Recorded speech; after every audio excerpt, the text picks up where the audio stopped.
C'est un acteur incontournable de la sphère de la microfinance. Il est le directeur général de Crédit Access, une institution financière. Ali Badini, bonsoir. Bonsoir Justine. Comment allez-vous? Très bien, merci. Pourquoi vous avez choisi de vous lancer dans ce secteur-là?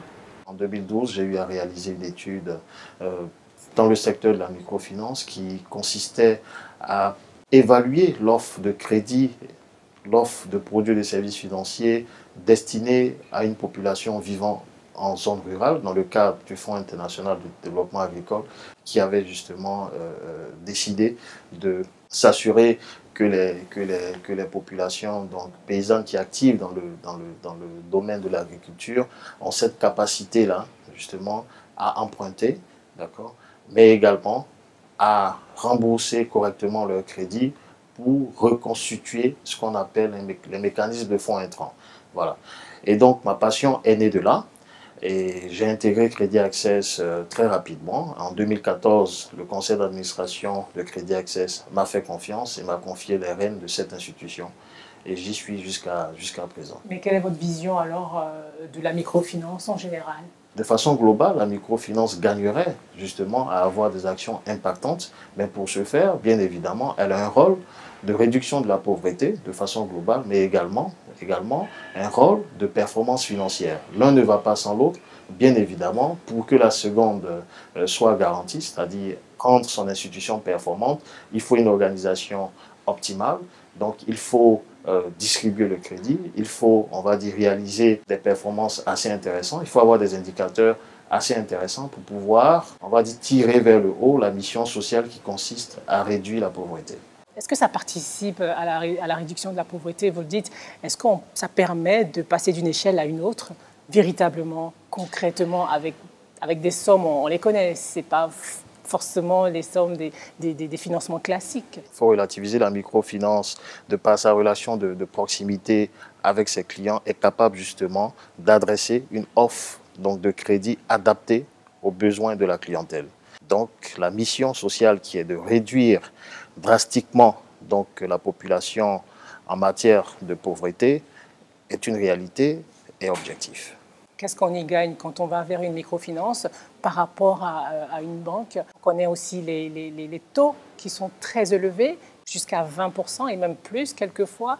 Comment on explique cela? Est-ce que les microfinances ne s'enrichissent pas sur le dos des clients? Quand on s'adresse aux institutions de microfinance, on a cette capacité-là à donner des réponses sous une semaine, sous 10 jours, voire 2 semaines maximum. D'accord? Ce qui est quand même singulier par rapport à l'industrie bancaire.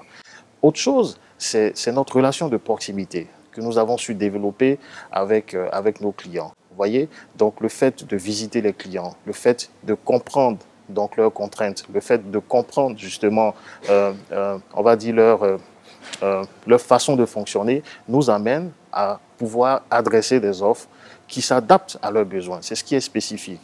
Et bien évidemment, il faudrait voir les actions des institutions de microfinance comme étant des leviers sur lesquels, justement, ces clients-là peuvent s'appuyer pour pouvoir développer leurs activités.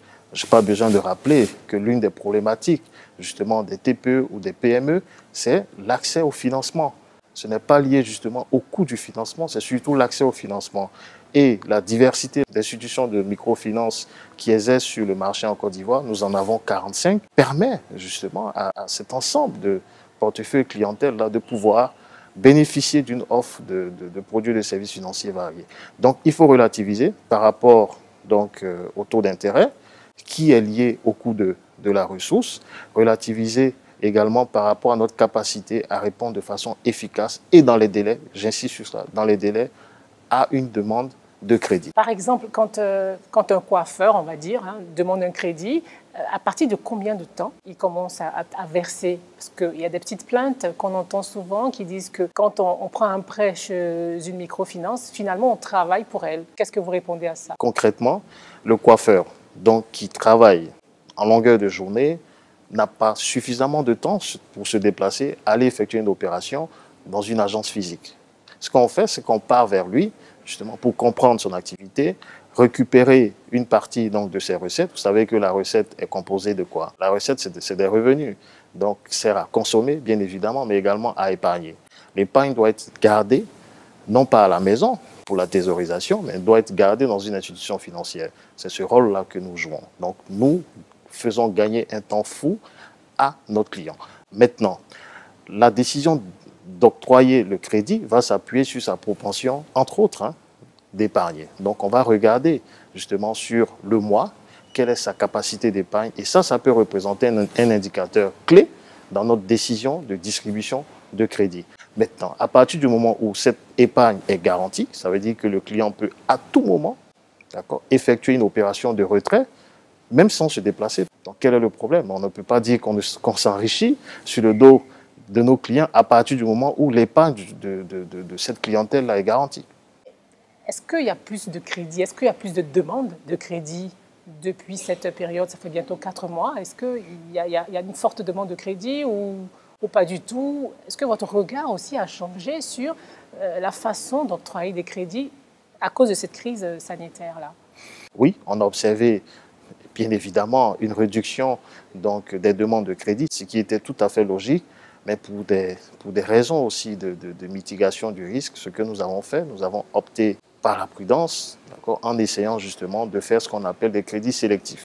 Sélectif, ça veut dire que tout client donc, qui est actif dans le milieu sanitaire, qui réussit justement à assurer une reconversion de son activité en tenant compte donc, des spécificités de la crise. Lorsque donc, on a une lisibilité dans l'analyse de son activité, bien évidemment, ce type de demande de crédit obtient facilement un financement. Et pour relancer l'activité économique, les institutions de microfinance ont un rôle important à jouer. Donc, donner des solutions qui n'intègrent pas les institutions de microfinance, c'est faire fi de la capacité de ces institutions-là à accompagner notamment le secteur informel. Et vous êtes sans ignorer que ce secteur contribue à plus de 30 voire 40% de notre PIB. Donc c'est tout le tissu productif, on va dire une bonne partie du tissu productif de notre pays qui peut être touché si les microfinances ne jouent pas le rôle qui est le leur. Ali Badini, merci d'avoir répondu aux questions d'RTI Money. C'est moi. Merci Justine. Cette émission est à présent terminée. Merci de l'avoir suivie. Je vous donne rendez-vous dans une semaine. Mais d'ici là, portez-vous bien.